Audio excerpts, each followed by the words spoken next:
Alrighty, so good morning, good morning, good morning, everyone. So today is Tuesday, which means that it is the Tuesday topic.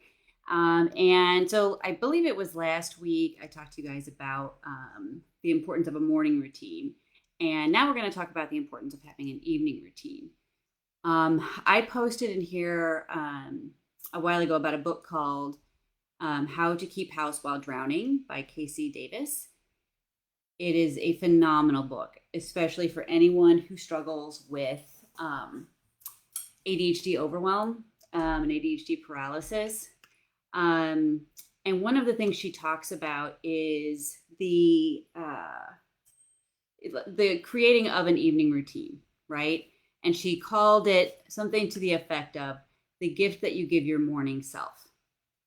And I loved that idea because let's face it, at night we're tired. We don't want to do dishes. We don't want to, we don't want to do anything. We're tired. So one of the things that she recommended, which I totally agree with, is to start doing it before you sit down for the evening, right? Before you sit down in front of the television or whatever your typical evening routine is, do it all before that, right? Do the dishes. The reason I'm talking about this today is because I have been struggling with getting my kids ready for school in the morning, one kid in particular. And so, what we have tried that has helped a lot is having this evening routine set up so that like their backpacks are already set and ready to go, right? You can make lunches the night before, have their clothes out and ready to go the night before. All of these things make a big difference in terms of the time that you will save in the morning, right? In terms of doing the dishes, right? That is the one that I think is sort of the biggest gift to my morning self because I'm the first one up and my husband actually is pretty good about doing the dishes at night. I don't usually have to do that, but I do know when I go up and there's dishes everywhere, if he didn't get to them the night before, it just sort of makes your morning go, right? So, but if they're done and everybody's backpacks are ready to go and like at the front door, right? Their clothes are laid out, but this includes you doing this too, okay, for yourself. So if you say go to the gym in the morning before work, I know for a lot of you are like, please, like I do that. Anyway, but let's say you do. Have your gym bag ready to go the night before. Put in all the clothes you'll need for the next day, shampoo, conditioner, whatever you need, etc. Put it at the front door with your keys. And then there's two things you don't need to worry about because they're at the front door. You can't leave without it, without hitting them, right?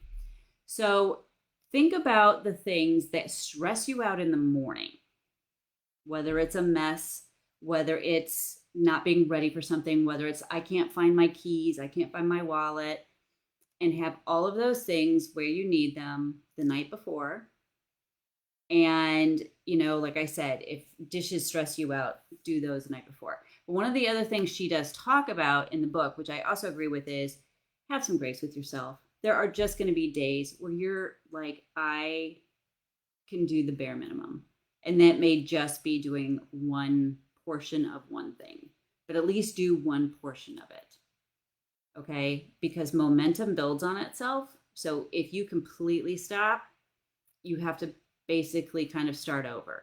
But if you do a little bit, you still did it.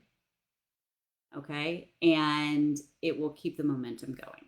So I hope this has been helpful.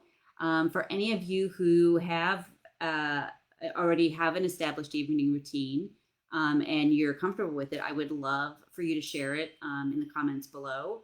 Tell us what's worked for you. What about it has worked for you? Maybe even talk about things that you've tried that didn't work for you so that people can kind of see. Because I think a lot of us, we try something once and if it doesn't work, we're like, oh, this doesn't work for us.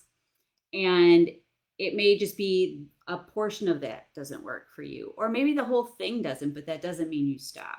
And I want people to see regular examples of people who just keep trying until they find the thing that works for them. Okay. So if you have any questions, feel free to post it below. And I think that's it. I think I say that every single time. And I think that's it. Anyway, I hope you all have a great week. Be sure to welcome our new members. We have 16 new members. So yay, we're growing. And as always, feel free to share any kind of wins that you've had this week, as well as any challenges that you might be having this week, just so that everybody can kind of take a look and see how they might be able to help you. We all have something to contribute in this group, even if you think you don't.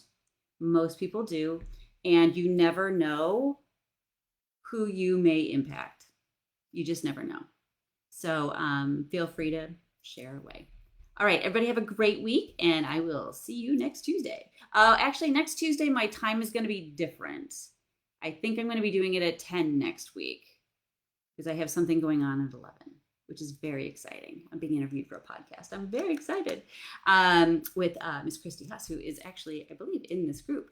So she has a fabulous podcast, by the way, Momentum. And so anyway, so I get to do an interview with her next week. So that'll be fun. Okay, have a great week, and I will talk to y'all soon.